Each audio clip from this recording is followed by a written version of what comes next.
All right, good evening and welcome to our second session of Living a Jewish Life, which is a 3-session course under the rubric of Back to the Basics, which many of our courses this year will be connected to that theme.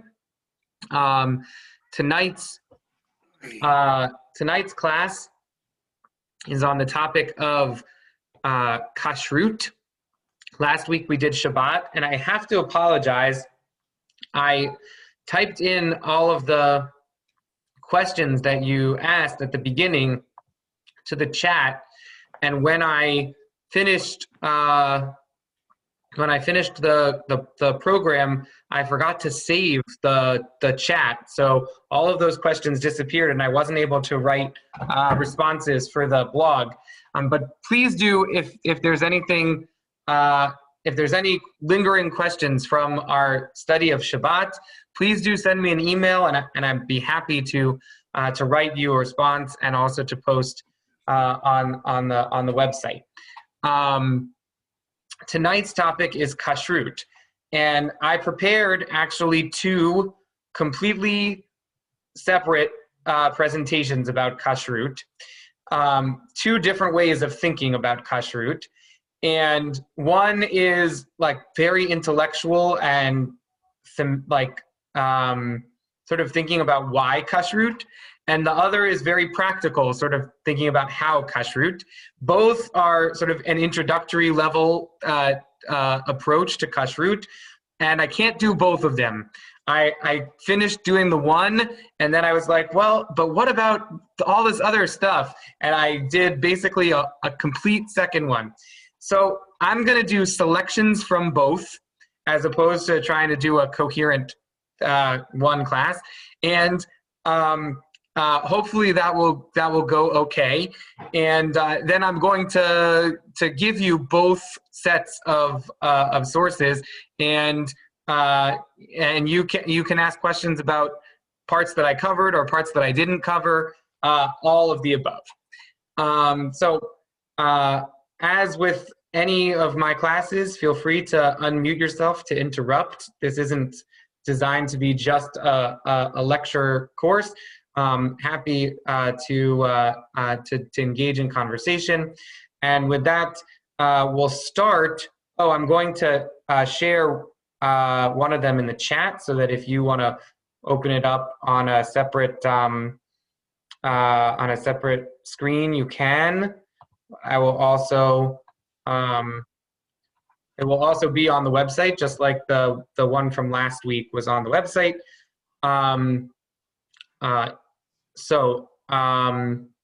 It's in the chat, and I'm also going to share my screen so you can see it.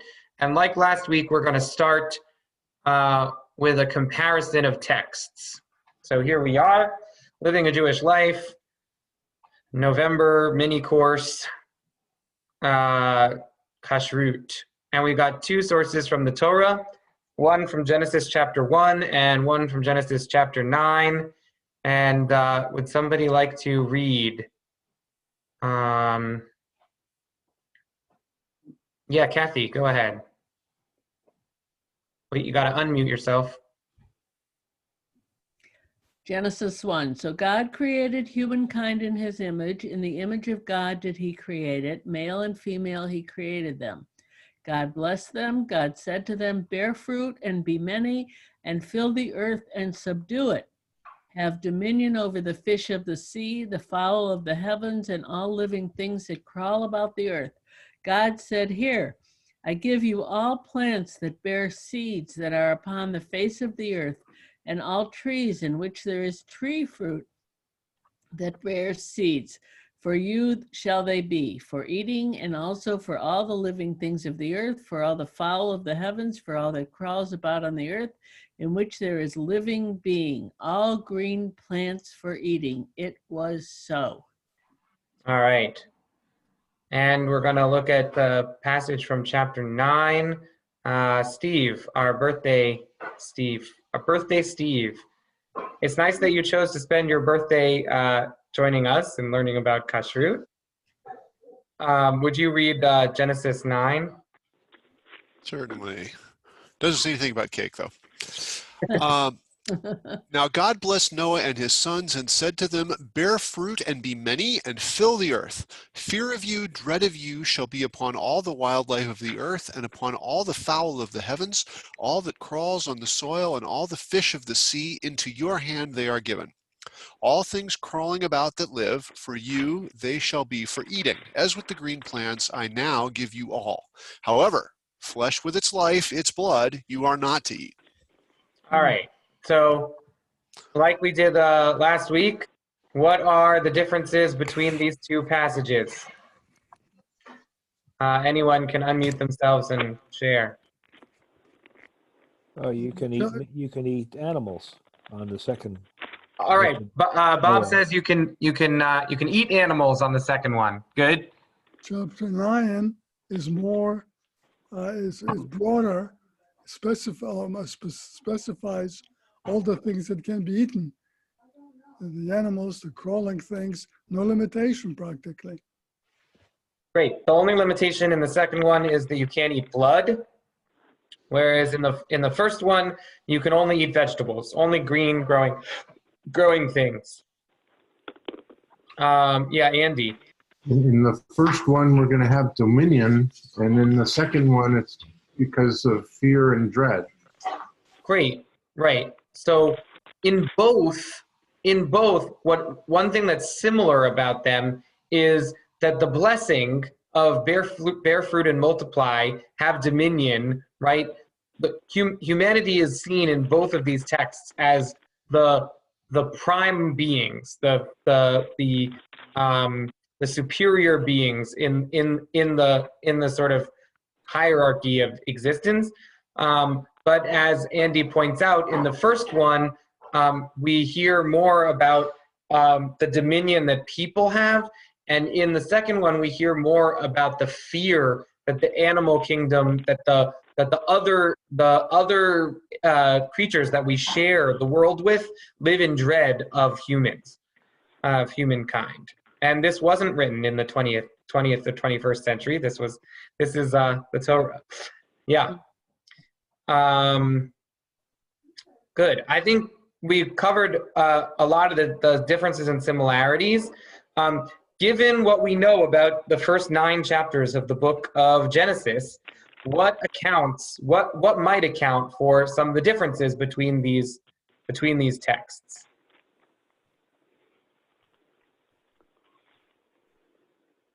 Well, before and after the flood. Great.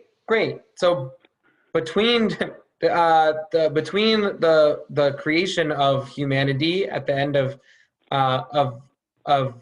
Genesis chapter 1, and by this passage where God is speaking to Noah and Noah's sons, the flood has happened. And in addition to the flood, right, the humanity has become violent. They have proliferated over the land. God regrets that God created humanity, and at the end of the flood, God also gives animals to humans as food. Rabbi? All right. Yeah. Mark. The last one says, however, flesh with its life, its blood, you are not to eat. Does that mean you're not supposed to eat flesh? It means you're not supposed to eat the blood. But it says, however, flesh with its life, comma, its blood, you are not to eat. Does that imply the flesh also? This translation tries to be as close to the Hebrew as possible in terms of syntax. And the syntax of that verse in Hebrew is it's clear in the Hebrew that the thing that you're not allowed to eat is the dam, is the blood, not the flesh. It's just that flesh with its life is how the Torah refers to living beings in that verse. So living beings, their blood you can't eat.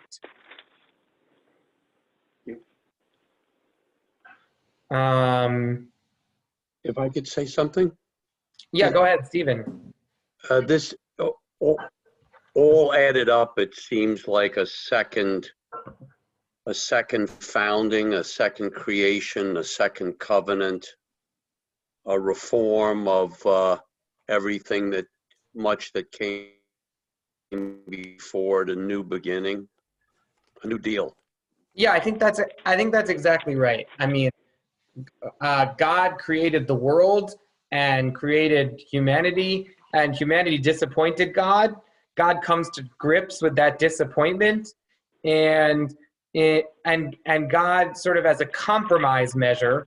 Okay, I get that you're bloodthirsty people, humans. Take out your bloodthirstiness on eating animals. Don't kill each other, right? That's, I think, sort of the sense of it. And you get right after this the line "Shofech dam ha'adam ba'adam damo yishafech," which is a beautiful poetic verse. Whosoever sheds the blood of man, by man his blood shall be shed. That comes right after this. In other words, eat animals, don't kill humans. It seems to be part of the message of the covenant with Noah and Noah's sons, and by through that covenant, all of humanity. And whereas in the Garden of Eden, we could sort of get away with don't kill anything, just eat vegetables.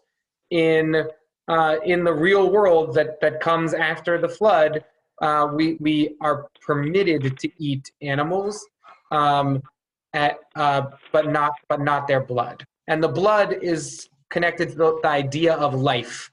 Don't eat blood, because blood is the life force of a person, of a being.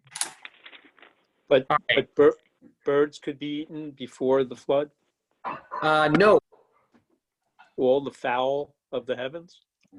All the fowl of the heavens. Where are you looking? Oh yeah. So here I give you all the plants that bear seeds that are upon the face of all the earth, and all the trees in which there is tree fruit that bears seeds. For you they shall be for eating, and also for all the living things of the earth. In other words, everything eats vegetables.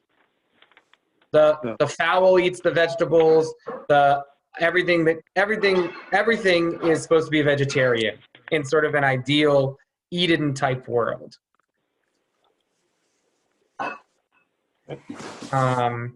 Yeah, Kathy. Do you think we're supposed to be vegetarians and it was God's concession that was hard, but that maybe we're supposed to aim to be vegetarians? Do I think that? I think that's what Genesis thinks.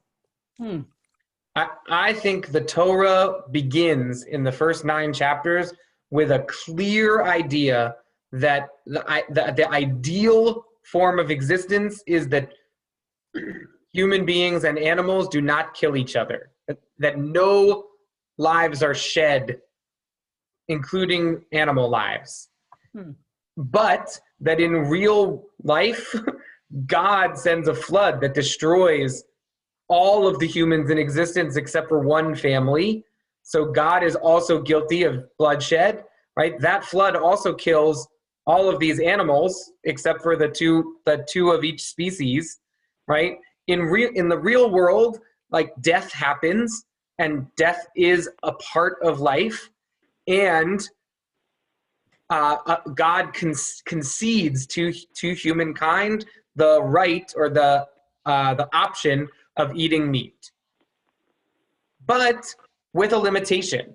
And the limitation is you can't eat blood, and you can't tear a limb from a living creature and eat that limb.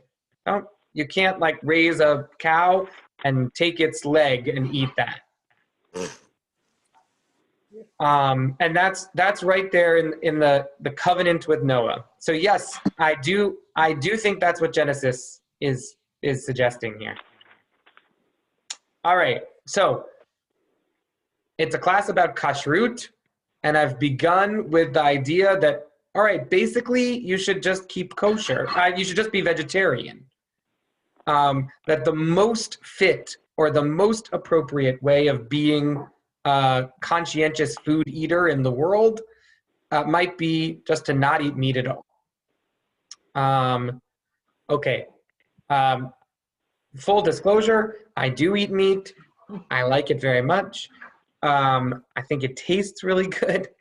And I do think that Genesis is making this claim that that ideal existence is an existence without this kind of taking life. All right, so here is a framework for thinking about Jewish law, sort of in general, but also about Kashrut in particular. And it comes from Joseph Telushkin's book that he wrote with Dennis Prager called The 9 Questions People Ask About Judaism. And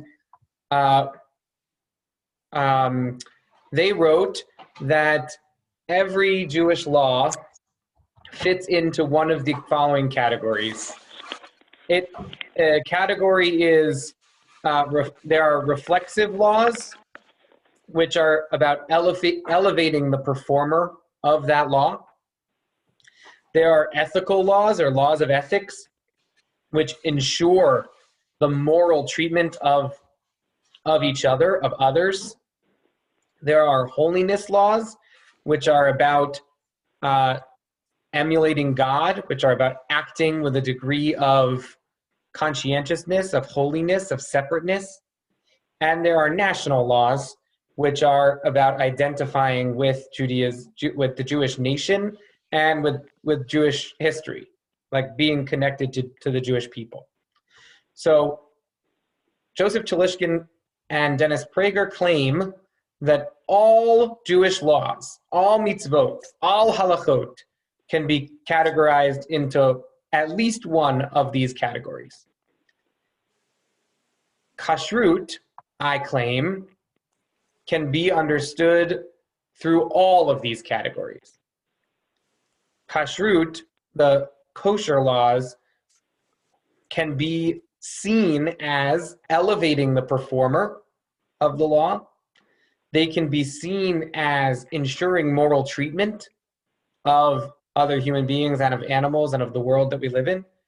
They can be seen as elevating mundane human actions from animal-like impulses to God-like impulses. And they are about connecting to the Jewish nation. And how you think about these categories with regard to kashrut influences what meaning you make from kashrut. And at different times you might focus on or emphasize a different one of these with regard to kashrut. So we're gonna look at several. I've prepared, you can see I've prepared, 16, 15 or something different texts on kashrut. We're not gonna do all of them. But one way to think about these is which category are they relating to with respect to kashrut? Which category is this text connected to most strongly? And we'll do a few of them. And then we're going to go to the more tachlis presentation of kashrut, which is more about how to keep kosher and what the laws of kashrut are, which I also think is an important part of an intro to kashrut class. So let's start with text number 4 here, which is from the 3rd century of the Common Era. And Anita, do you want to read that for us? Yes. Rabbi Eliezer, the son of Azariah, said, "A man should not say, 'I refrain from eating pork because I don't like it.'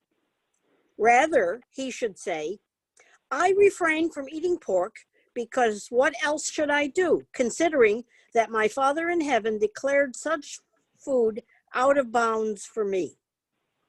Right. So anyone can answer, or Anita, which category is that connected to? The laws of holiness? Yeah, I think so too. Right? In other words,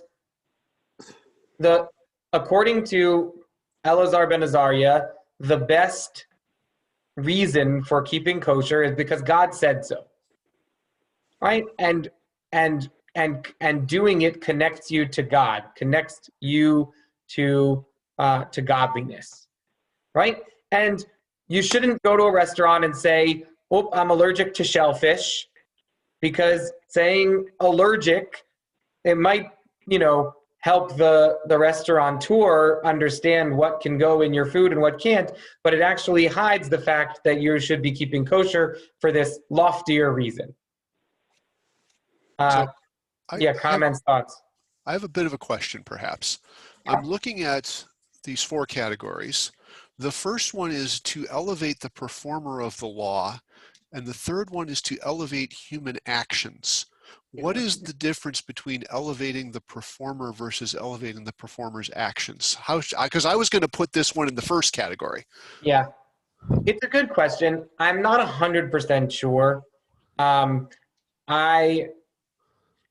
have read this book, but I read it a long time ago, and what I took from it was this like graphic chart as opposed to the chapter where it explains this. And I couldn't find it on my shelf today when I was reading through it in my notes and also had that same question. What I think is, based on this idea of reflexive, is that there are laws which where it's not about connecting to God, but it is about how we think about ourselves. And I think that's the difference between the first one and the third one. That is to say, the third one is specifically like the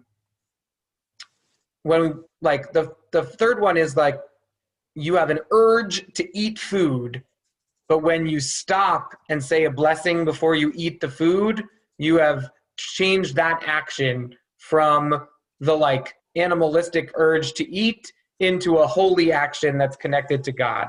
But it is possible that this idea of saying I'm keeping kosher because God said so is more about the first one than about the third one.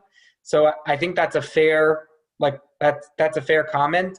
I'm not 100% sure. Yeah, that was the distinction I was aiming for. Is I thought that the third category was about things that change the actions you take. So I'll behave in a better way, not better in the sense of being a more moral way, because that's the second one, but in the sense I'll behave in a more godly way. Whereas the first category isn't about how I behave at all, but it's about my kavanah. Maybe it's the way I think about things. Yeah, so if we understand it that way, then I agree with you that the idea of saying I'm doing this keeping kosher because God told me to fits very much in that first category. I mean, obviously these do have some overlap, and like I said, Kashrut, I believe, fits in all 4. But yes. All right, great. Let's look at another one. We're going to look at the Kli Yakar, which is a 16th century Bible commentary. And this goes to the thing that Kathy asked right at the beginning. So Kathy, if you want to read this one.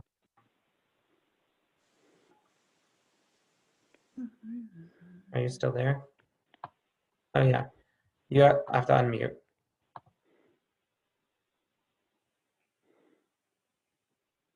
Go to someone else. I'm having some computer problem. Oh, we can hear you. You're good. You can, but I can't see the material. Oh, okay. I'm messed up. That great. Yeah, Mishka.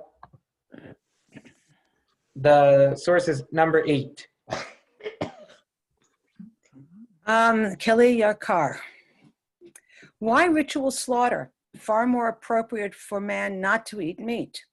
Torah requires a troublesome and inconvenient procedure in the hope that the bother and annoyance of the whole procedure will restrain him from a strong and uncontrollable desire for meat. Right. So there it's even stronger, like not just according to the Noahide laws, which just prohibit you from eating from eating blood, but our kosher laws actually have so many more restrictions on what you can eat and what you can't eat. And so why do they exist? The Kli Yakar thinks because you probably shouldn't be eating meat at all. So which of the categories is that?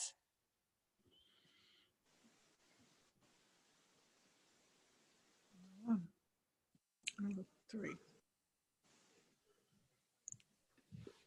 Can't hear you. You. Laws of ethics. Yeah. Yeah, right. That's somewhere between the laws of ethics and which is number 2, and in terms of the moral treatment of others, including the animals in this world. And yeah, so I think that's right. So that's a different way of thinking about kashrut. All right, let's look at a couple more. Rabbi, I just wanted to say that to me, I think it's had the opposite effect, that the laws become so difficult that people say that I can't do that and don't keep kosher. Well, I hear you. Yeah, they could say that about everything. Yeah, that's right. Yeah, so Pinchas Peli also has that same thing.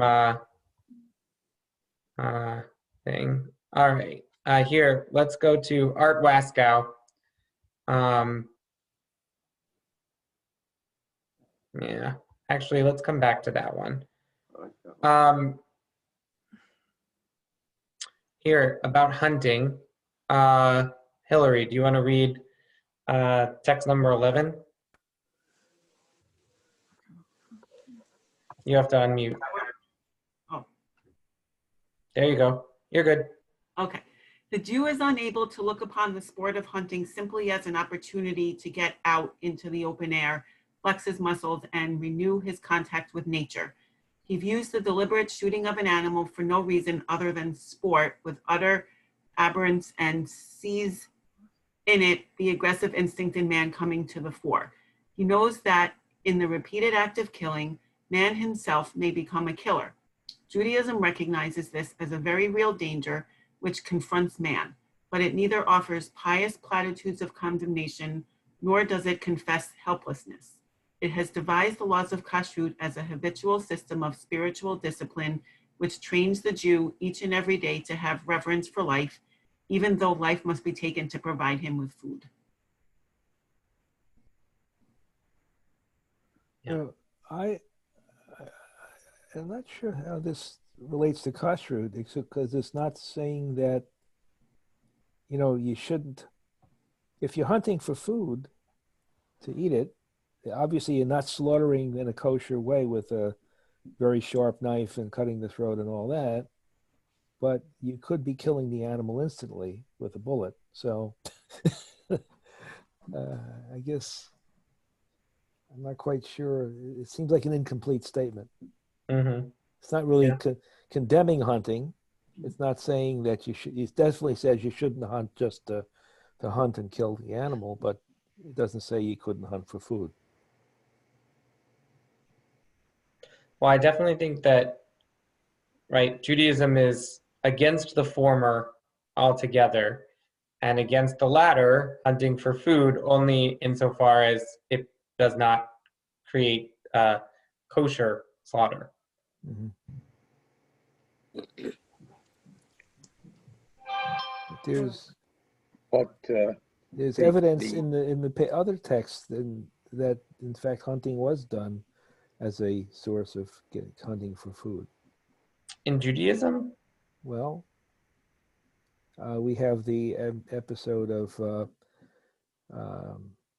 was it Saul's son and David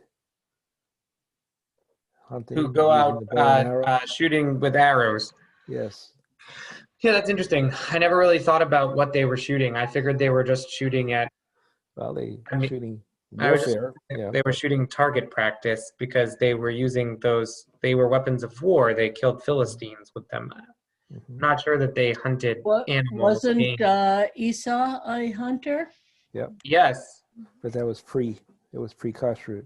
Oh, okay. But Yeah, also Esau wasn't a covenanted part of the story. Hmm.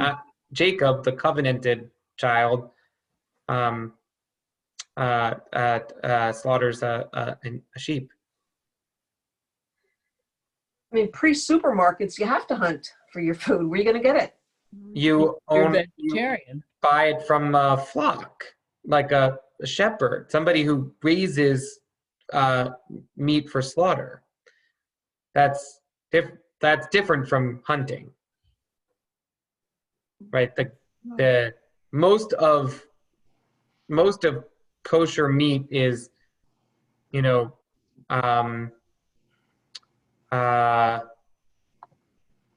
most of kosher meat is animals which grow in flocks, which are domesticated animals.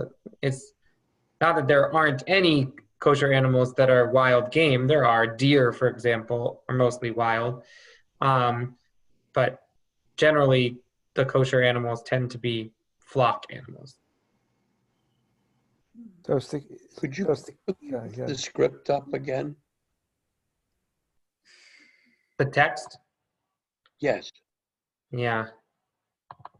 So well. Let it go.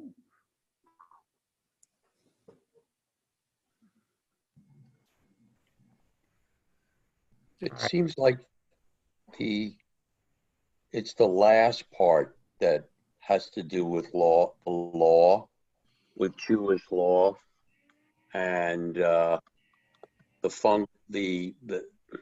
purpose of law, and that seems more intended toward, I don't know, maybe one.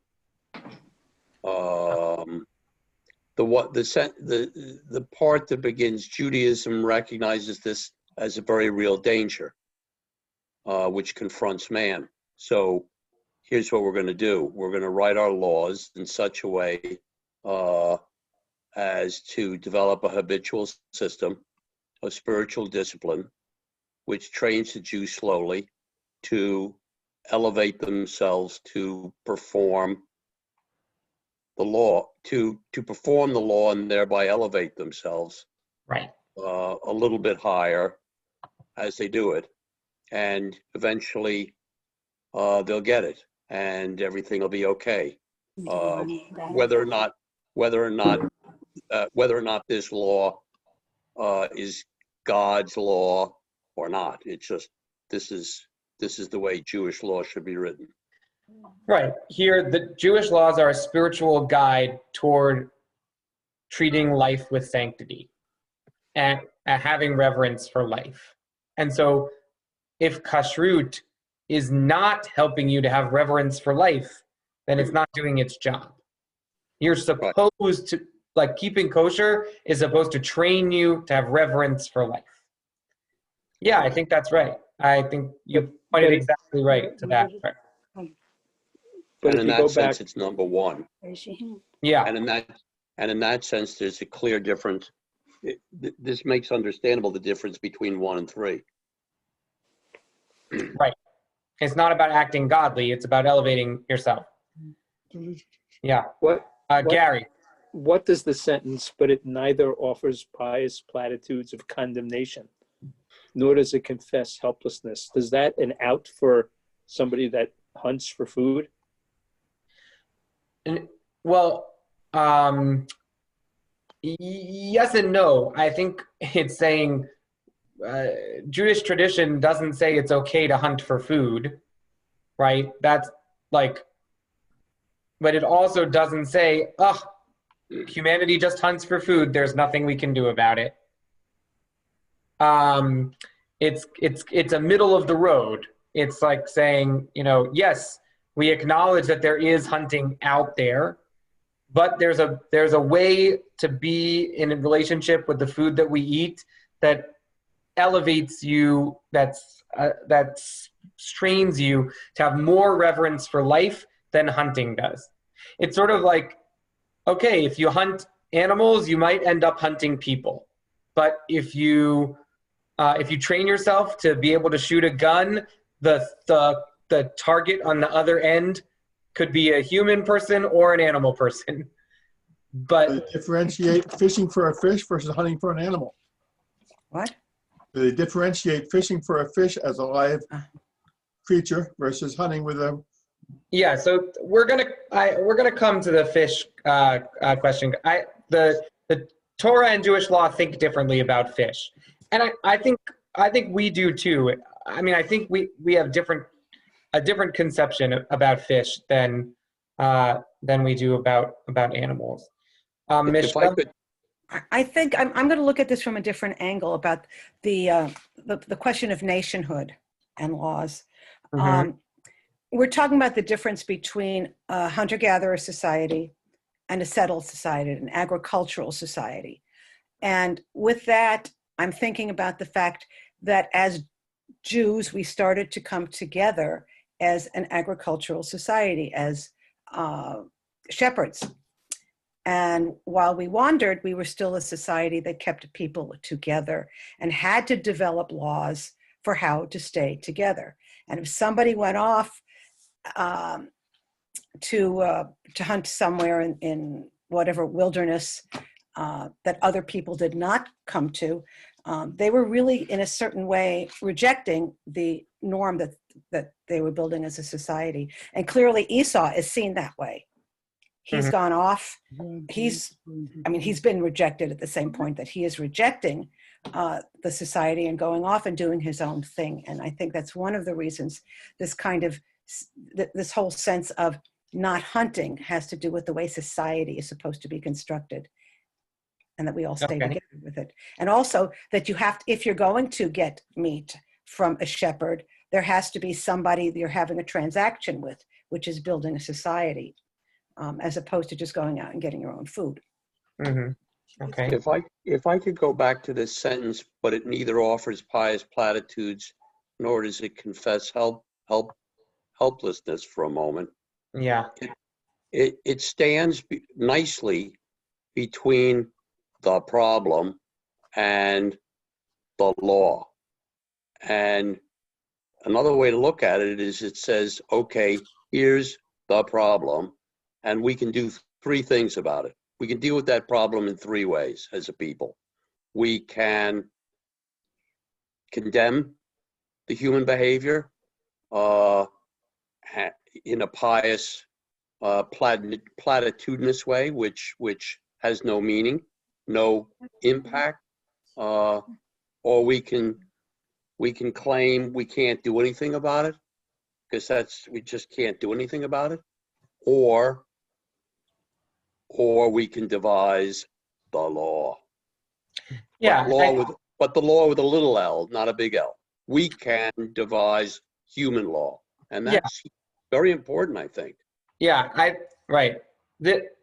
While this isn't a philosophy of law class, this question of how to categorize these different laws does at least a little bit a touch on this question of, well, why do we have Jewish law in the first place? Why do we keep the law? And I think this particular framing of Jewish law as a system of spiritual discipline, which trains us to have reverence for life, for love, for the values that we hold dear. I think that's very powerful as a raison d'etre of law. Yes. It's a good quote for that reason. I'm going to take Gary's comment, and then I'm hoping to transition to a more practical side of Kashrut. Yes. The comment I want to make is that I have a feeling that the modern sort of meat processing industry really changes things quite a lot. And I mean, I can remember as a small child going with my mother and picking out, it's a kosher butcher, and picking out a live chicken, and it would be slaughtered right then and there. And in that context, this has some real impact. But going to the supermarket and finding the plastic wrapped chicken pieces,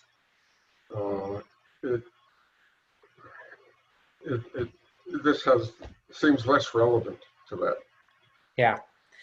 I'll just say one thing about that, which is today I saw that the first ever in the world restaurant based on real chicken meat grown from a lab instead of grown from a chicken opened in Israel.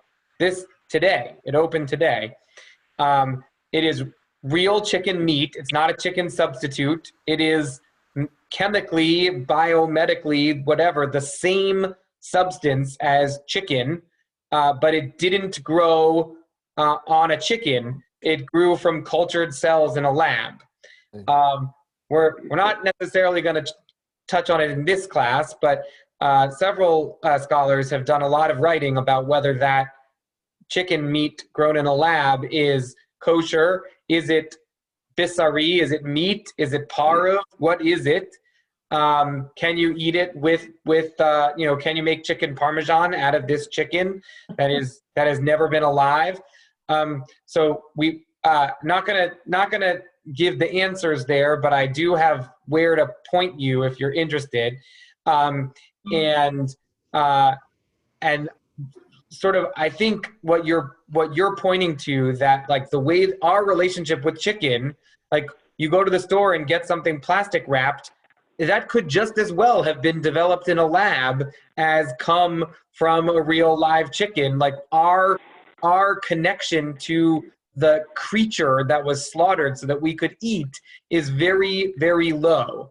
And given that science is now getting to the point where you could have chicken that was grown on a bird versus chicken that was grown in the lab, it absolutely makes sense to say that the most fit and appropriate way of eating would be to eat the chicken that never had life to begin with,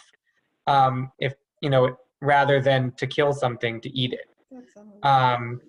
I definitely, right, there's definitely something to that. And I saw that article today, the first restaurant doing this opened in Israel, in the state of Israel, which I think is pretty cool. Good for the state of Israel. What is Israel doing? Are they considering it? What is the rabbinate doing? I'm not sure. It wasn't in the article. I wanted them to write that in the article too. And where is the restaurant? Someplace south of Jerusalem, I think it said. Let's check the menu and see if they have thick shakes. Yeah, right. Yeah.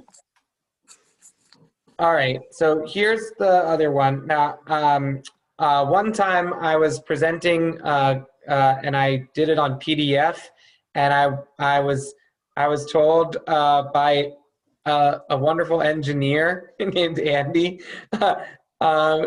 He said, "Why do rabbis always do things on PDFs instead of on PowerPoints? Everybody else in the world knows that this is the better way to do it."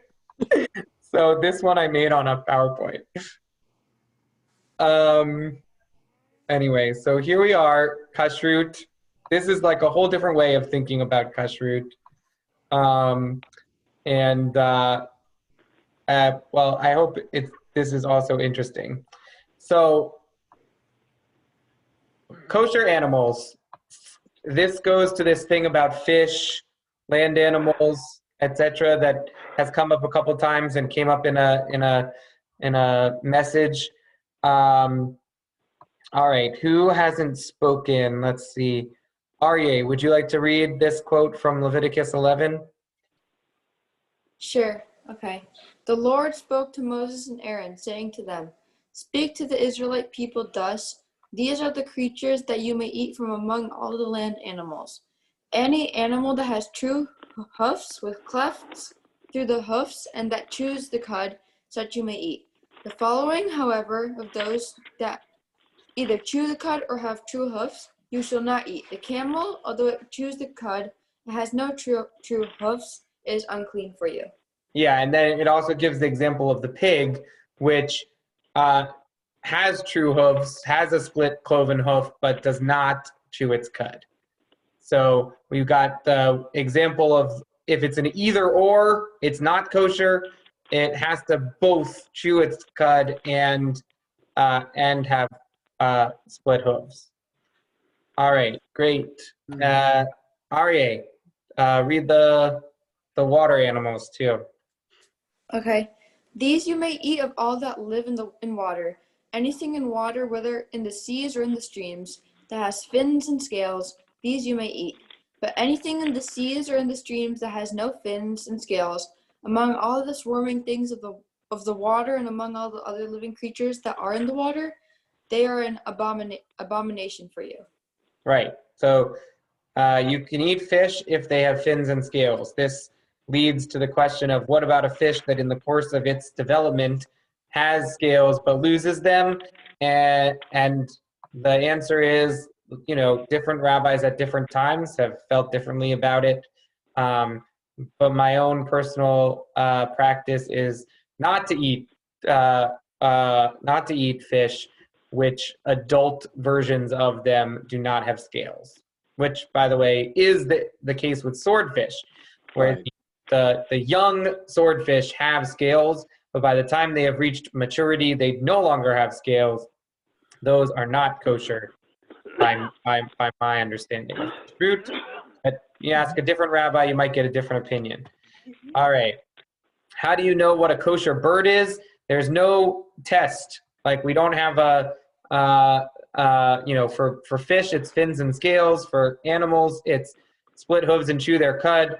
For birds, there's just a list of forbidden birds and a list of permitted birds.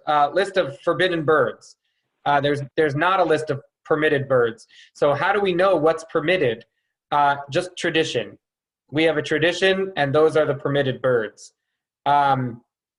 We can say that birds of prey are not permitted, and we can say that most birds which eat only bugs are not permitted. Like, most of the birds that we eat are like let's say like a robin eats mostly like worms and bugs. That's not a bird. Like, we mostly eat birds that eat grains or grasses, like chickens. And like, But chickens are a big issue now because chickens eat ticks. Well, I'm not sure why that's an issue. Because it's something that's alive.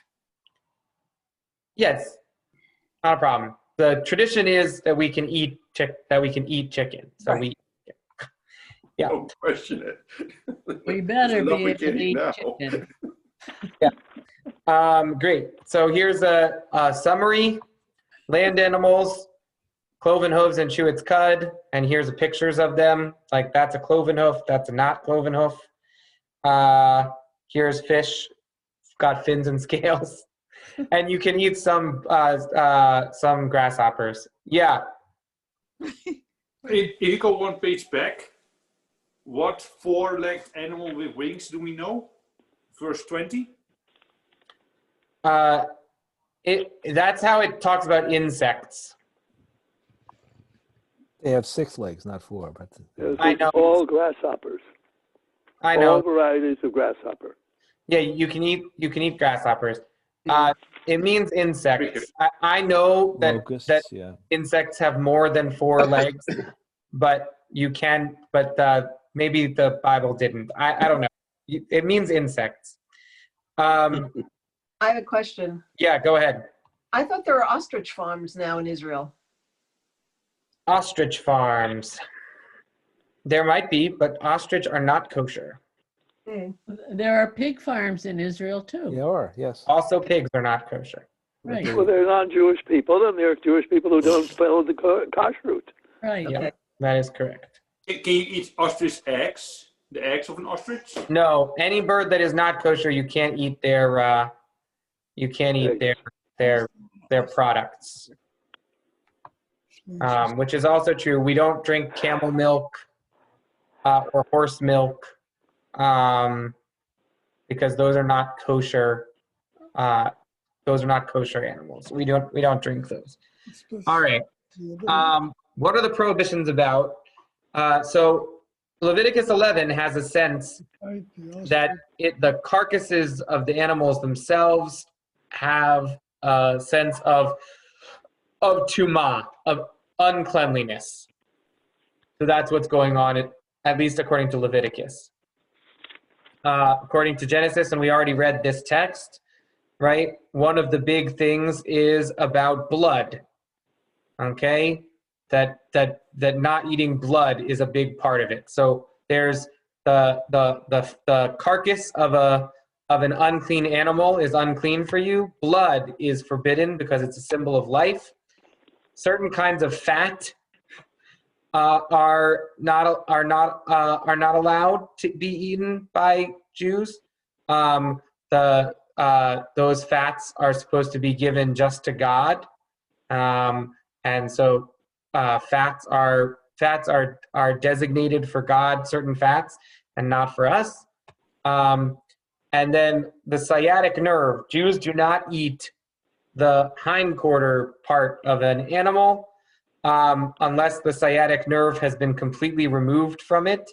And that's because of this story where Jacob was wrestling with the angel, and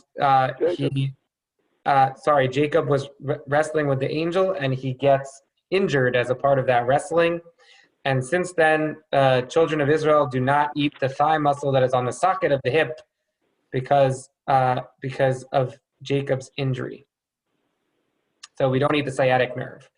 Other aspects that we don't of law of eating and not eating, you're not allowed, according to the law of Orlah, which is also a part of Kashrut, you're not allowed to eat fruit from a tree that is younger than 3 years, which is why we have a Tu B'Shvat at all. Tu B'Shvat, the birthday of the trees, is the arbitrary day at which a tree turns the next year.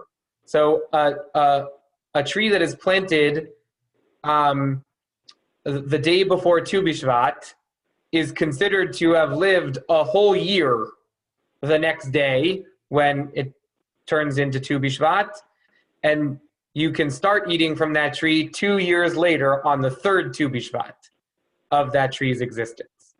So that is how we count that.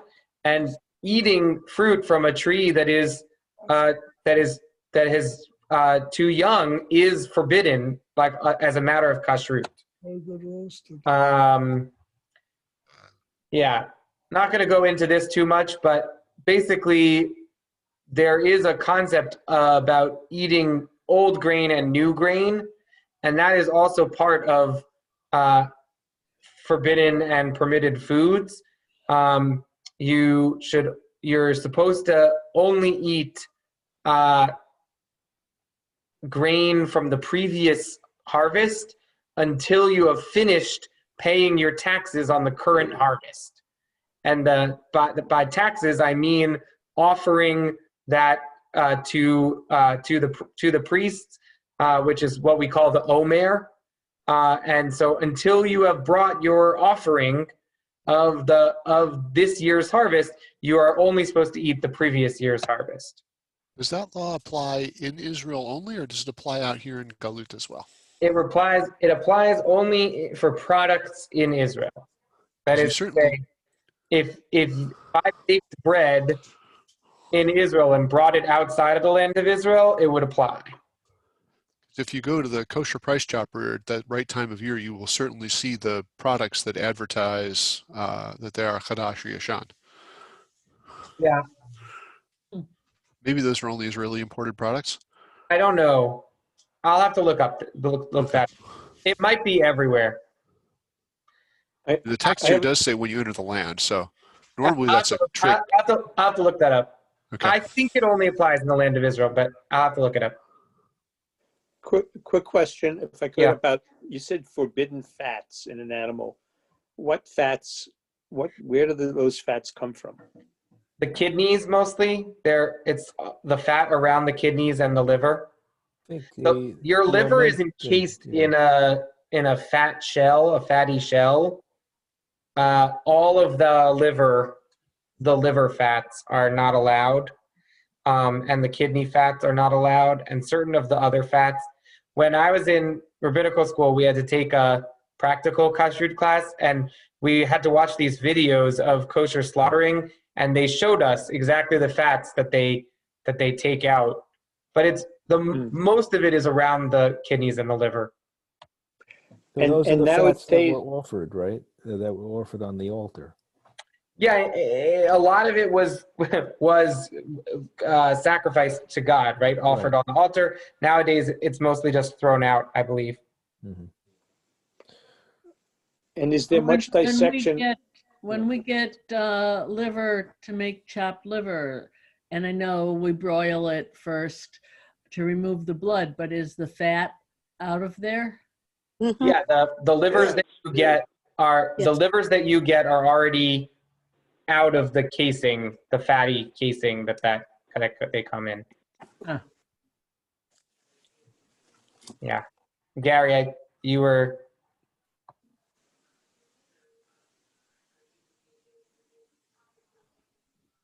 The sciatic nerve, is that dissected to enable more meat, or is that generally not done? In this country, it is not done.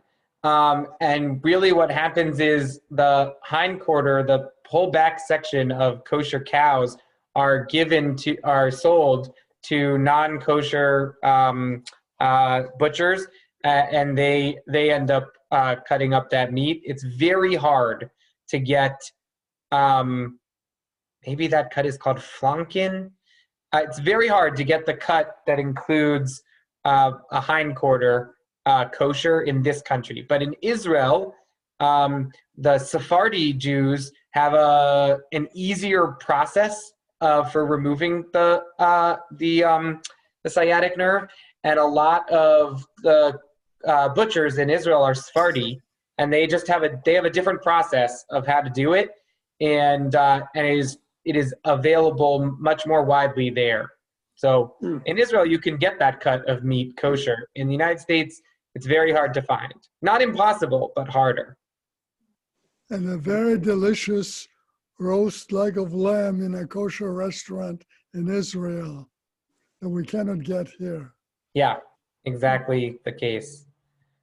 All right, so ritual slaughter. Here's some basic facts about kosher slaughter, shechita. You have to kill the animal in one clean movement.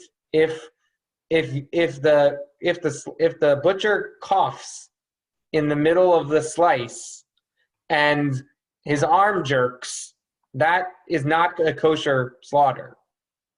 And so they try very hard. One slice. The meat has to be salted. The blood is poured out on the ground and covered with salt or dirt. And the animal has to be a healthy animal. All right. The Torah says. I just have a question on that last slide. And the last slide, and this PowerPoint is fantastic, but but the first one, killing in one movement, and the blade has to not have a nick in it and things like that. Yeah. That's all wonderful, but isn't the end point still a dead cow or a dead animal? Yeah. So you've now killed an animal, but we can't eat it, but it's still a dead animal. I mean, that's bothersome to me. If you find, right, so yes, Jewish tradition teaches that animal should not go to waste. We can't eat it if it wasn't slaughtered correctly, if there was a mistake in the slaughtering, but we can sell it to a non-Jew and they can eat it. And that's what happens. When there are mistakes in slaughtering, the mistakes still get eaten. They just don't get eaten by Jewish people. Well, but it sort of goes back to Gary's earlier statement. In a modern world, in a more mass production environment, is this the best way to be slaughtering animals? Yeah, that's a good question. Hang him up at the top and then we do it. Yeah, I would say, right, the word kosher means fit or appropriate. We know that there are more humane, kinder ways of slaughtering an animal than nowadays. Definitely this was, in its heyday 2,000 years ago, had a humane, like it was important that the animal didn't have, like that you weren't sawing off the animal's head and causing the animal pain. Nowadays, we could give the animal a shot, put them to sleep, and then slaughter them. That is not allowed in Jewish slaughtering, but it does seem like that would be a kinder way to do it. This goes back to our question of what is the purpose of Jewish law, right? Yes, Kashrut is, in a certain sense, about the moral aspects, but it is not only about the moral aspects. It is also about this idea that we do it because God said so. It's also because it's connected to a history of Jewish tradition. It's also about helping us to have a sense of the value and worth of life. So yeah, I agree with you. I think there's a real tension there between our factory slaughterhouses and Jewish tradition. In fact, sort of feels like factory slaughterhouses are an un-Jewish way of slaughtering, some way. Yeah. I think that's really the case. I don't know if anybody's read Temple Grandin or knows who Temple Grandin is. Absolutely. But, her experience just going through a slaughterhouse, basically feeling as if she were the cow to be slaughtered, has taught us that there are different ways. You mentioned, giving an animal a shot, or her suggestion is to stun the animal if possible with some kind of electric instrument that would, have it basically lose all of its facilities to feel pain. But also the other piece of it, especially in the factory farming piece, is hanging an animal by its feet, by its legs, so that the blood will drip out onto the floor, which it might not do if the animal is standing up on its own. Right. So, well, Jewish slaughtering tends to do that, actually. Yeah, that's good to hear. I didn't know that. Hmm. But I know that's part of a movement that's been happening to revamp kosher slaughtering so that it seems more humane. Yeah. All right, so the Torah says, Lo tivashel gedi b'chalev imo, don't cook a kid in its mother's milk. There's a joke, right, where Moses is on Mount Sinai and God says to Moses, Lo tivashel gedi b'chalev imo. And Moses says, oh, you mean we should have two sets of dishes? And God says, Lo tivashel gedi b'chalev imo. And Moses says, oh, we're not supposed to eat dairy for 6 hours after eating meat. And God says, Lo tivashel gedi b'chalev imo. And Moses says, oh, you mean we're supposed to have a full set of pots and pans, and we have to, and God says, okay, have it your way. And of course, the joke there is based on the fact that the Torah says this line 3 times. Why does it repeat it so many times? And then also, of course, the rabbinic tradition takes these 3 instances of this law, which at its very basic level is, right, it is inhuman, it is an unhumane act to kill an animal and to boil it in the liquid which was sustaining it, right? That is to say, that an animal should not have to be boiled in its own mother's milk, right? That's the moral claim of this verse. But of course, From this, we get the complete separation of milk and meat in Jewish tradition.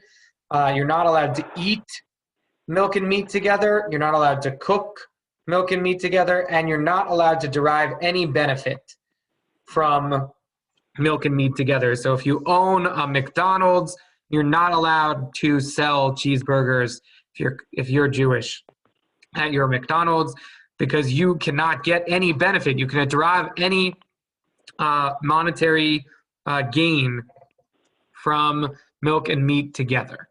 And so if you're a frum Jew and you own a restaurant like a McDonald's, you should go into business with a non-Jew, and the non-Jew gets all the money from the cheeseburgers. You can get money from other parts of the franchise. All right. So Rabbi, what about, I mean, a chicken, right, does not produce milk. That's right. And the Talmud discusses that exact question. Okay.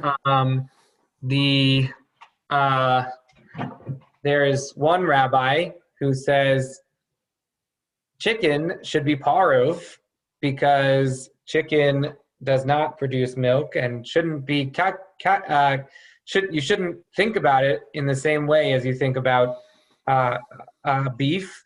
For that rabbi, chicken parmesan, perfectly acceptable. But basically what happens in Jewish law is that birds, fowl, are slaughtered in the same manner that animals, sheep and cows, are slaughtered. They have to have their blood spilled in the same way. They have to be salted in the same way. All of those things mean that they are treated as the same. They are treated as basar, meaning meat. They are in the meat side of the kitchen, and they can't come into contact with dairy from the dairy side of the kitchen because of a categorization issue, not because of a moral issue. And you can eat chicken with eggs, of course, which you might think you shouldn't do that, but you can. On the other hand, fish, which are not slaughtered that way, to slaughter a fish kosher, you just kill it. As long as it's a kosher fish, you can eat it once it's dead. Fish, you don't have to drain their blood. You don't have to slaughter them at a particular place. They don't have a place on their neck that you kill them. So with fish, they are parv, and Jewish law treats fish as a different category from meat and fowl. Gary. Is there some prohibition on eating a bird and that very bird's own eggs? There's a prohibition on if you're going to take the eggs from a nest, you're supposed to shoo away the bird before you take the eggs, so that the bird doesn't feel the pain of the eggs being taken directly from them. And yes, you're not supposed to, the Torah says you're not allowed to slaughter a cow and the calf of that cow on the same day. So you're allowed to do it on consecutive days, but not on the same day. All right, so there's a concept in Kashrut called bitul, nullification, and we have a concept called batel b'shishim, meaning nullification of to the 1/60th, which means if accidentally, not on purpose, if on purpose you pour milk into your chicken soup, then you're not allowed to eat it, and it's milk and meat. It's terrible. It traipses up your kitchen, traipses up your dishes and everything. But if you're pouring your kid a cup of milk because they asked for it, and a drop splashes into your chicken soup by accident, as long as the volume of the drop that fell into your chicken soup is less than a 60th of the volume of the whole chicken soup, then you're okay. You're okay. It's called batel b'shishim.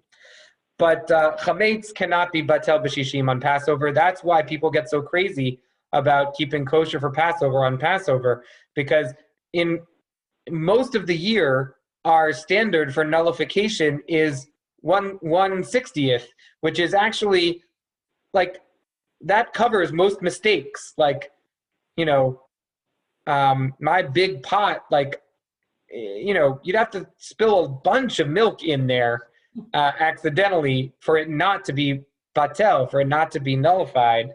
On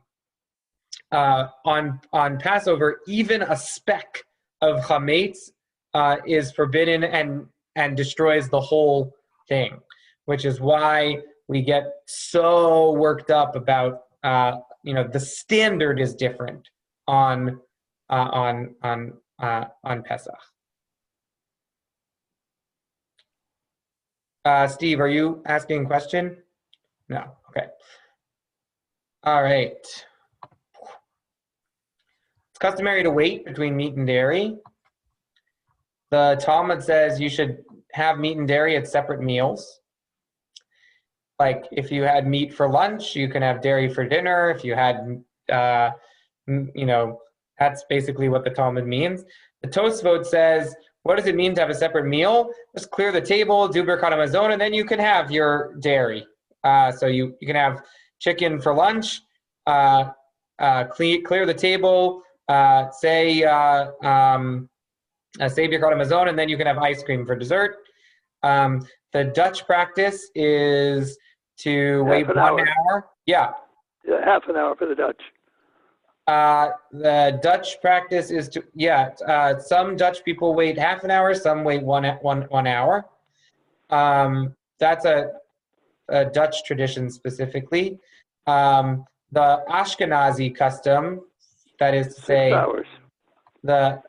So the Ashkenazi custom, which is from Poland, Russia, it's into the 6th hour, meaning 5 hours and 1 minute. A lot of people say 6 hours, but you don't actually have to wait the whole of the 6th hour. You just into the 6th hour. And how do they get from that? It's basically the distance between two meals. That is to say, if you're accustomed to eating lunch at 12:45 and you're accustomed to eating dinner at 7:30, right? The distance between those meals is 6 hours. Even if you ate right at 12 p.m. and 6:30 p.m., right? The difference is 6 hours. So 6 hours, that's the distance between the two main meals of the day. That's where you get the 6 hour. And the reverse is a half an hour. The reverse. After dairy meat, half an hour.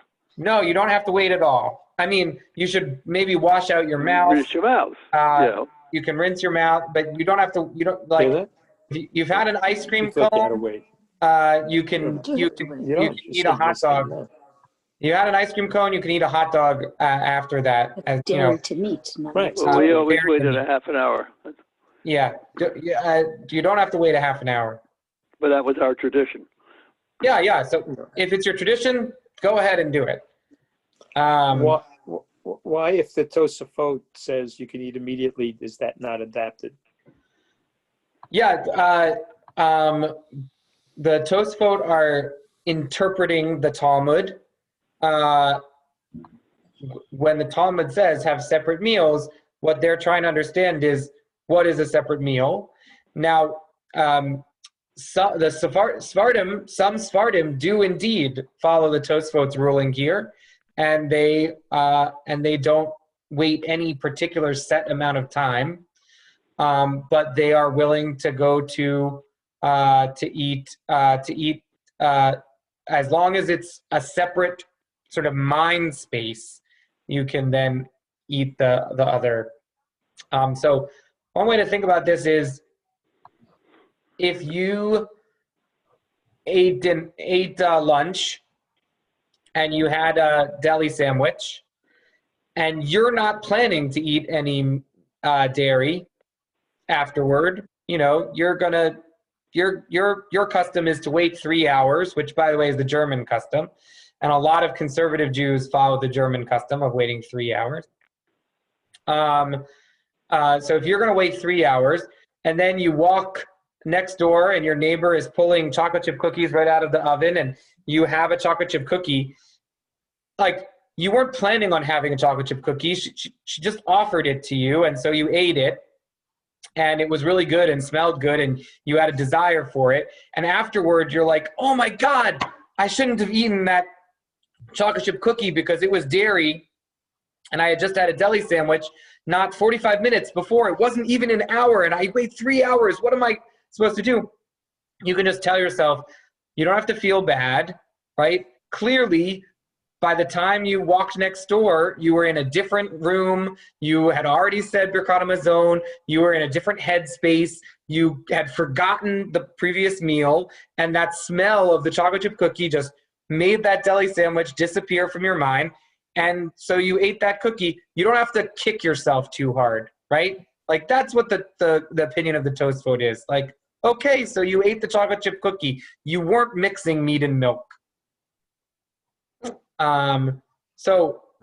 I think that you should plan to eat chocolate chip cookies after your deli sandwich? No, I think you should wait 3 hours or whatever your custom is. But if it happens that you are in a different space and dairy appears in front of you, I don't think you should kick yourself about it if you eat. Okay. All right. Okay, I want to do, before I go on to this koshering thing, I want to talk a little bit about, well, let's see. All right, here's a cute little slide about contemporary kashrut, where you can get labels that say meat, dairy, and pareve. You can get kitchen utensils that are red and blue so that it makes your kitchen user-friendly. You can have a sink with 2 basins. So I got a question about pareve. Nope.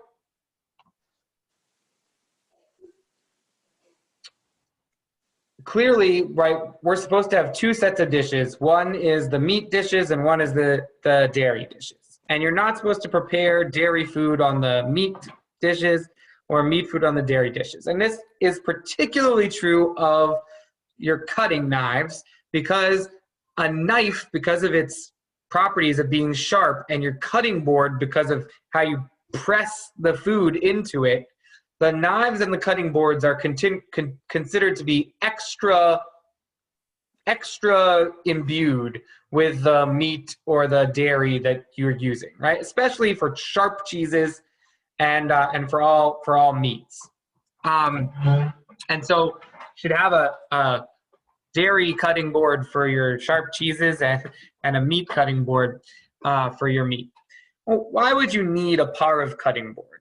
You could have a pareve cutting board on a pareve knife if you're cutting a vegetable that you plan to use in both meat and dairy, or a vegetable that you plan to serve as a side for both meat and dairy meals, which you can do, because if you make, let's say, a spinach kugel, a pareve spinach kugel, you can serve a pareve spinach kugel with your chicken, with your Friday night dinner chicken, and you can serve that same pareve spinach kugel with your, bagels and lox lunch, on Shabbos day, right?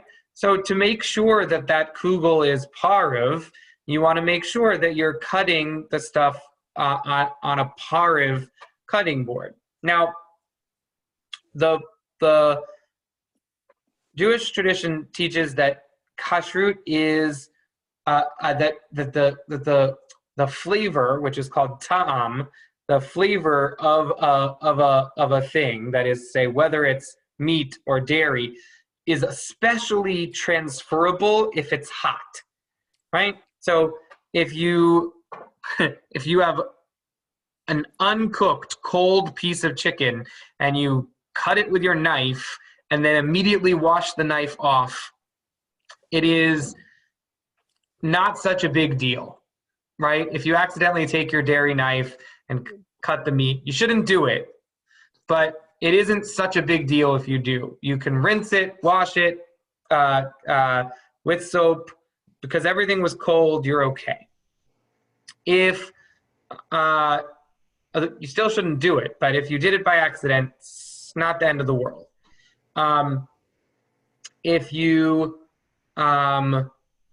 If that same piece of chicken was hot and you cut it with a dairy knife, then the knife is, you need to kosher that knife, and the piece of chicken, you should probably cut off the part that touched the knife, and you could eat the rest, but the part that touched the knife on both sides, that part you probably shouldn't eat. If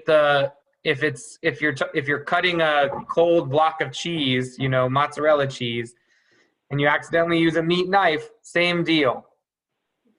Don't do it, but if you do it, it's not such a big deal. If that's a sharp cheese, like a cheddar, then it's more of a problem, because sharp things are considered hot in Jewish tradition. It's considered like having heat. So if you're cutting a chili pepper, that chili pepper immediately gets the flavor of whatever knife you're using to cut it. So if you use a meat knife to cut a chili pepper, that chili pepper is meat, and everything it touches is meat. And because that meat knife spread its meatness to the chili pepper. Same with onions. So back to our spinach kugel. If your spinach kugel has onions in it, which every good spinach kugel does, you cut those onions with a dairy knife. That spinach kugel shouldn't be served at a meat meal. You cut the onions with a meat knife.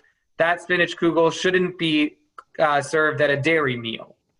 But if you have a knife that you only use for parv, that is to say, has never touched meat or dairy, and you have a special knife they use for cutting vegetables, only vegetables, then that onion is still considered to be parv, and when you cook it with the spinach and you make it into the kugel, you can then serve that kugel at both meals.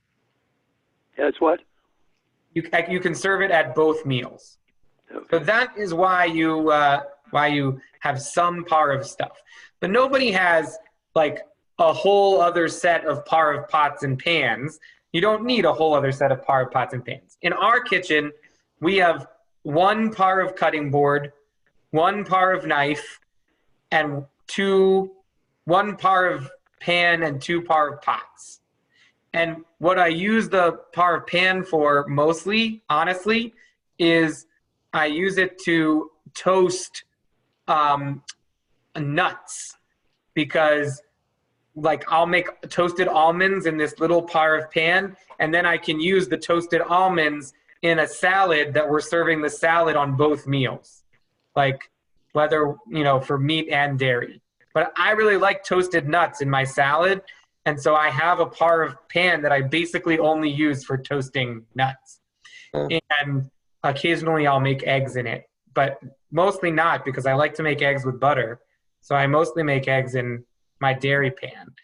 But so the parv pan, and we have a parv pot. We boil pasta in our parv pot, or we make some parv soups in our parv pot. Because then you can serve the parv soup with either meat or dairy meal. And the pasta, then you can, once you've cooked the pasta parv, you can decide later whether you're serving that pasta with a meat or dairy meal. So that's, we have basically one parv pot, one parv pan, one cutting board, and one knife. Question. Rabbi? Yeah. What about glass dishes for bowls for parv? Yeah, so glass is an interesting case, right? So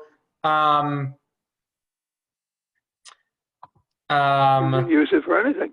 Yeah, so glass is an interesting case because glass is either like ceramic, meaning it can't be koshered at all, and once it's touched something, it is that thing. Or glass, the Sephardim consider glass to be impermeable. It can't get tam at all, which means glass is like perpetually parv. So if your custom is to consider glass to be perpetually parv, then you can then it makes a lot of sense to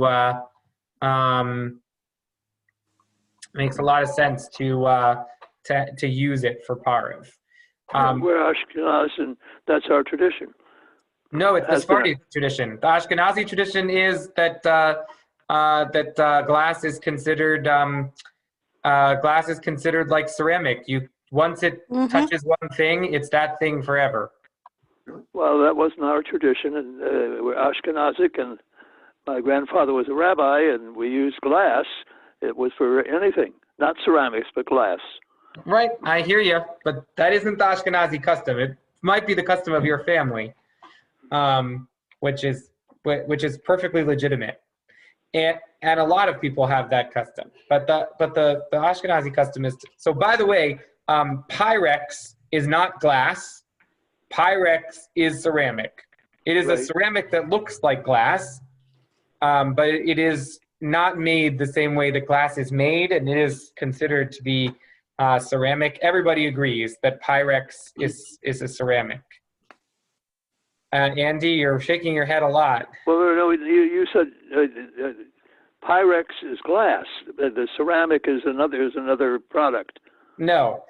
Pyrex baking dish is glass. No. As a material scientist, I have an issue with this. Yeah, I totally appreciate that you have an issue with that. It is the way that the rabbis did not necessarily consult material scientists when they made these rules. But so Pyrex is made differently from the way a glass is made. Glass is that Pyrex. And glass and Pyrex are not equivalent in Jewish law. In Jewish law, Pyrex is considered like ceramics, like the same as your booby's china plate, and like that cannot ever be koshered.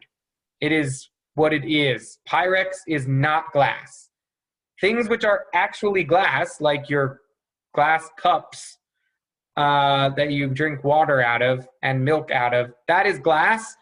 Those glasses can be used at, if you believe that they are perpetually parv, they can be used at meat and dairy meals. We, in our house, we do not heat those cups. If we're going to have hot beverages, we have hot beverages in mugs. Our glasses are only for cold beverages, and then we are comfortable having milk in those cold beverages for breakfast, and then washing them or running them through the dishwasher and having serving water in them at a meat meal. So that's our custom. But yeah. Well, the Russians drank their tea, hot tea, in glass from glasses. Yes. Oh my God. No wonder kosher meat is so expensive. All right. So yeah, this is a list of different different textures. This is not an exhaustive list, but this is some of them. Oh God. And I did want to close with thinking a little bit about ethical kosher. Yeah, so my understanding, my basic custom about these different hechshers is that unless I know for sure that a hechsher is unreliable, I assume that the hechsher is reliable. There are certain hechsherim which are publicly known for being unreliable or have been unreliable in the past and therefore have a bad flavor about them. The most famous example of these is the hechsher on Hebrew National hot dogs, which Hebrew National hot dogs for a long time had a really big problem because they weren't following all of the laws. And so then people, I think it's the triangle K or the tablet K, I forget exactly what's on the triangle. The triangle. The Hebrew National hot dogs have a triangle K. The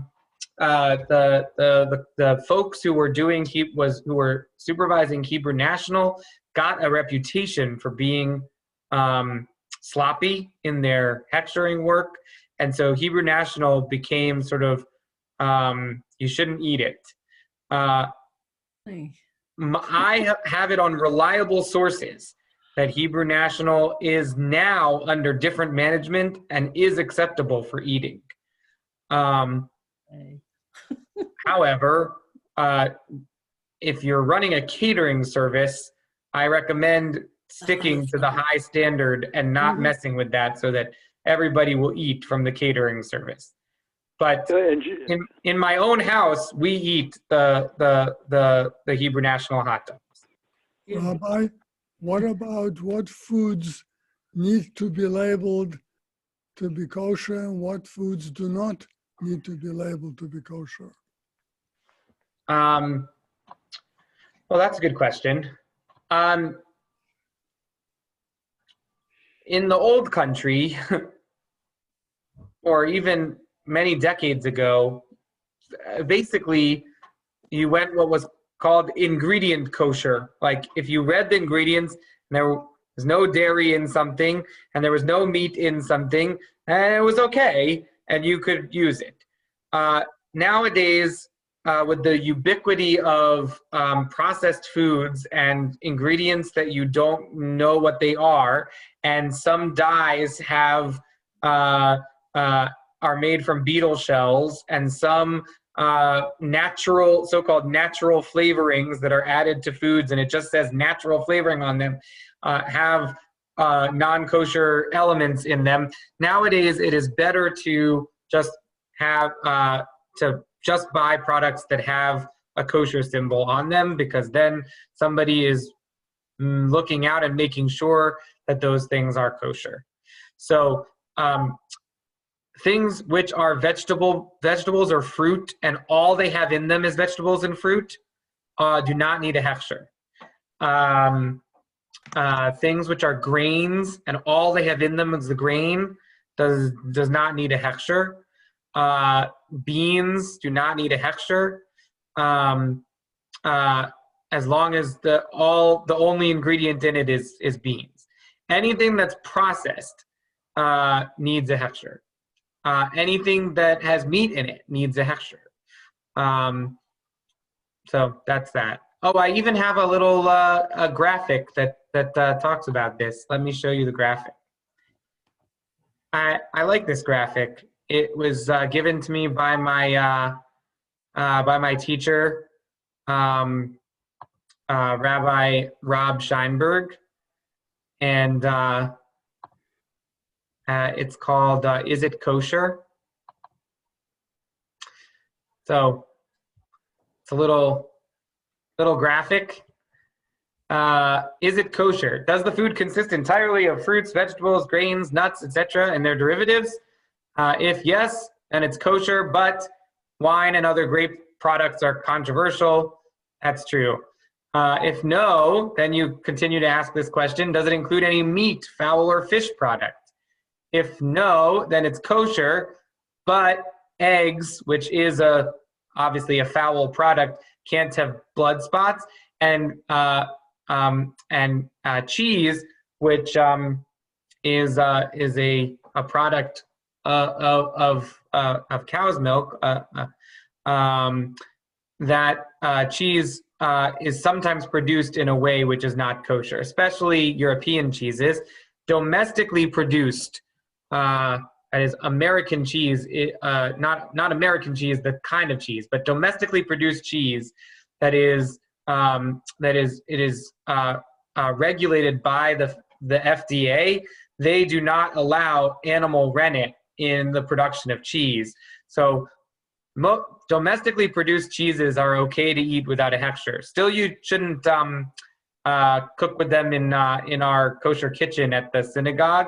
But at our house, for example, we don't cook with non-hechshered cheeses, but we do buy them and eat them. For example, cheese sticks, which are designed to be eaten like in portion-sized. Like we will buy unhechshered cheese sticks because they're like $6 cheaper than hechshered cheese sticks, and there's no real problem with them because they're domestically produced, and so there's no animal rennet in them. Fancy cheeses that have been produced in Italy or France and imported need to have a hechsher if you're going to eat them, because the FDA does not regulate those in the same way. When I was on the board of Kashrut here for the area, I asked that question of the Rav HaMachshir, Rabbi Bamzer, and that is the same answer that he gave. Yeah. Domestically produced cheeses have microbial enzymes and not animal red. That's right. So, and so you can personally choose to eat them or not to eat them, but they won't trafe up your dishes if you have them. Like you can eat if you know your friend eats with non-kosher cheese, and that's the only thing that's different between your house and their house with regard to kosher. You should still eat on their dishes, no problem there. And like I said, in our house we don't cook with it. So we do purchase non-kosher cheese, we do eat non-kosher cheese, and we're happy to eat non-kosher cheese at somebody else's house as long as it's domestically produced. But we don't cook with it on our dishes because we want our dishes to have a standard of kashrut that anybody would be willing to eat on them, or a lot of people. Yeah. So, all right. Rabbi, yeah. Rabbi, are there any types of alcohol that do not need a hechsher? Yes, all alcohol except for wine. Wine needs a hechsher, but beer does not. Whiskey does not. Except for whiskey that is, except for if it was aged in casks that had wine or sherry, which is kind of wine, a fortified wine. Yeah, if the whiskey is aged in sherry casks, then a lot of poskim will say it needs to have hechsher. That assumes that you have a problem with non-hechshered wine, which, right, from a strict understanding of kashrut, the reason why we don't eat non-hechshered, why we don't eat non-kosher wine is because non-Jews might have used it to pour out a libation to a god that isn't ours. Right? So how I feel about that is it's a little unfair to assume that all non-Jews are pouring out libations with the wine that they're producing. That's right. Do I personally drink non-hechshered wine? The answer is yes. I don't buy it, and I won't bless it for a sanctified purpose. I won't use it for kiddush. But if I'm served it at someone else's house, I will drink it. And because I think I don't think there are non-Jews who are pouring out libations to Zeus or whoever. Like, I just don't think that that's a category that really applies in today's world. Although I could be wrong, and certainly there are parts of the world where, where an offering to the gods is made with a portion of the food before that food is served. Yeah, I recognize that we have definitely reached our time limit, and I'm just going anyway, but I will close shortly. Kathy. Will you talk about dishwashers and separating meat and dairy dishes in the dishwasher? Yeah, sure. You'll have this graphic. We don't have to go through the whole thing. It's in the flyer that I shared in the chat at the beginning. Dishwashers. There's a concept called noten tam lifgam. Now we're in the weeds, right? But basically, remember how I was talking about the knives and the flavor of the food gets on the knives? That flavor is called tom. If something is giving a flavor, but it's only has a detrimental impact on the taste of the food, then it is it doesn't make it unkosher. That is to say, if something is notain tam lifkam, if something gives over a taste, but it's a bad taste, it is a different status. I don't have off the top of my head a great example of this, but let's say rotting meat, like meat which is rotting, which you're not going to eat, like that rotting meat, if you accidentally put it in your quiche or whatever, like you're not going to eat that, but it doesn't have the same unkosher status. It's not a good example, but that's the idea. If it's a bad, anyway, so that principle includes soap. So if you add soap to meat, right, the soap changes the meat flavor to make it worse. So you put your plate in the dishwasher and you add the soap, right? The dishwasher gets hot enough to cook the meat, but as long as there's soap in it, it's mixed with the soap, and the cooking of the meat on the dishes does not impart the meat flavor onto the dishes, because it is notain tam lifgam. It is only imparting a bad flavor. So if you put your meat dishes and your parv glasses in the same dishwasher and you put soap in it and you hit run, everything stays the same gender that it was. Like, that is to say, the meat stays meat and the parv stays parv. The dairy. And you put dairy and meat in the same dishwasher at the same time? Yeah, according to this logic, you can. The Sephardi posek, Rabbi Ovadia Yosef of Israel, the Israeli Sephardi chief rabbi, passed away a decade or so ago.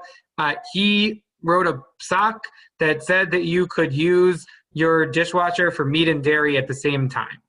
And he used this logic. Good enough for me.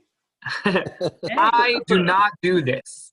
I think it is crazy. How could you put meat and dairy in the same dishwasher? It gets hot. But what I do, so what I do say is that, like, you can use the same dishwasher for meat and dairy in separate loads, and you don't have to run it empty in between.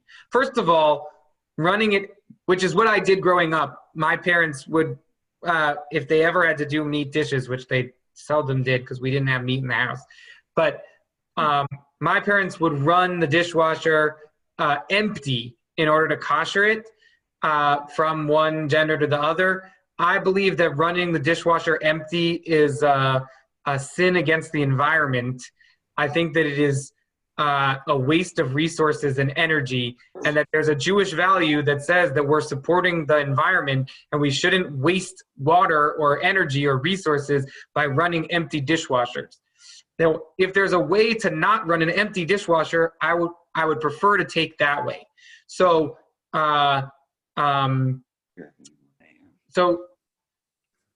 for me, as long as you never forget to run your dishwasher with soap in it, which if you forget to run the dishwasher with soap in it, then you're screwed.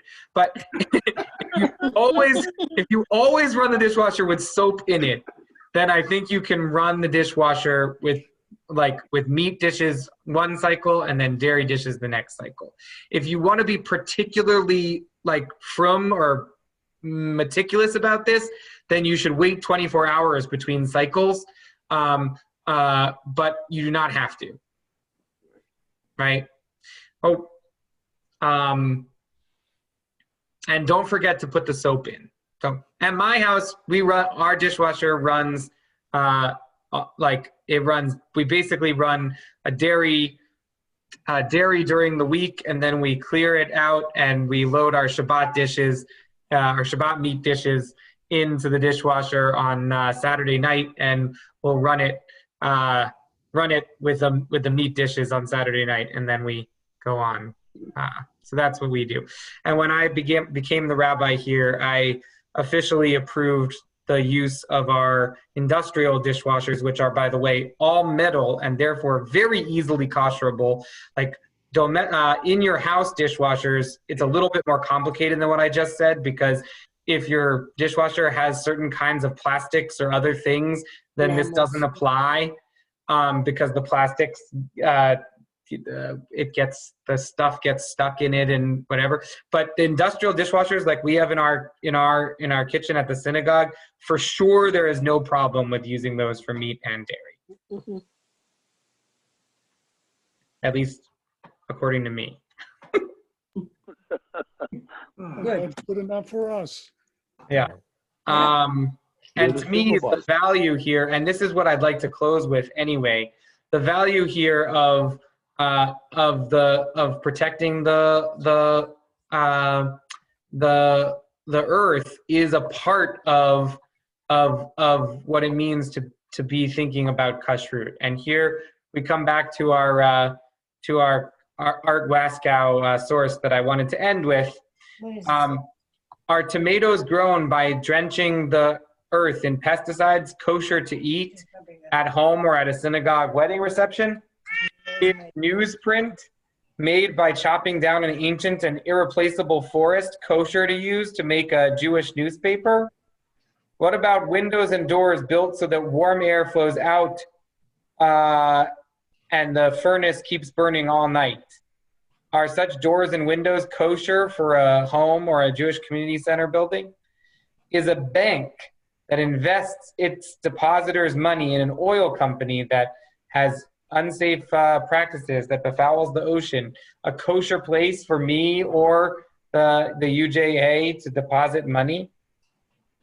If by kosher we mean what we have so far called that by that name, the traditional code of proper ritual slaughter, etc., then the correct answer to all these questions is that the category of kosher does not apply to them. But what if we draw both on the ancient meaning of kosher and go beyond it?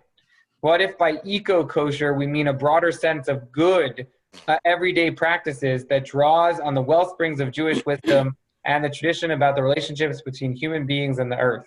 Then perhaps the answer is that these ways of behaving may not be eco-kosher. And I think the idea here, which is the idea I want to close on, is, right, kosher, the word kasher means fit or appropriate. We want to be thinking about the ways in which our Jewish laws, our kosher laws, guide us toward a fit or appropriate way to eat and be in the world. And if we are serious about that, then we have to be serious about that in all kinds of ways, not just in terms of ritual slaughter.